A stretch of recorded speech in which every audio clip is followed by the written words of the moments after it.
how do you measure the show's success? How does it generate the revenue? What platforms are you on? That kind of thing. That Sure. the nuts and bolts of podcasting. And the other thing is, and maybe I should wait. Let's talk about that a little bit. And then the other part is the storyline part. The stories behind it. So Yeah. tell me about the business. I mean, I love the nuts and bolts of podcasting. It's like my favorite thing to talk about. So we're averaging ballpark around 30,000 views and listens per show. Some shows, you get a Delta guy on or something like that, they take off.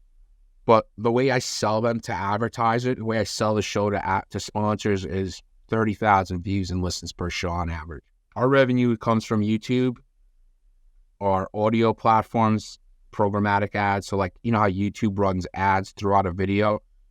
The audio version runs ads throughout the audio stream, or like Apple or Spotify or wherever you listen to pods. So we make money from the YouTube ads, the programmatic ads from the audio. We have a Patreon that has about 500 people that pay about $5 a month on average. Yeah. And we do the live reads too. So there's definitely like 4 main revenue streams, I would say, from the pods. The way I still do this. I would get advertisers for me would be, I would obviously listen to other podcasts, listen to the brands that they're promoting and then hit those brands up. And then I would do this like weird thing where I'll be looking through Instagram and, you get Instagram ads for stuff. So whenever I would get an Instagram ad for, let's say, I don't know, a pair of underwear or whatever, I see this brand is spending money on advertising. So I would hit up the brand off the ad and be like, hey, would you guys be interested in sponsoring the Team House, and give them a whole pitch deck and what it's about. And then eventually I kind of tricked my algorithm. I would look for different brands that would make sense for the Team House, right? Because we're predominantly male, 80% in the US, 18 to 54 is like 80% of our viewing.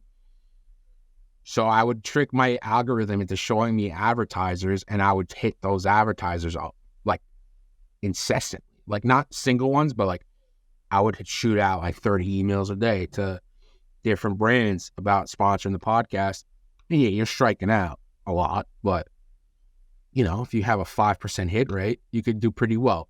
So you have, do you do outreach for these advertisers? Do you reach out and market to advertisers to come sponsor the program? Or you're saying that due to your popularity that they generally come to you?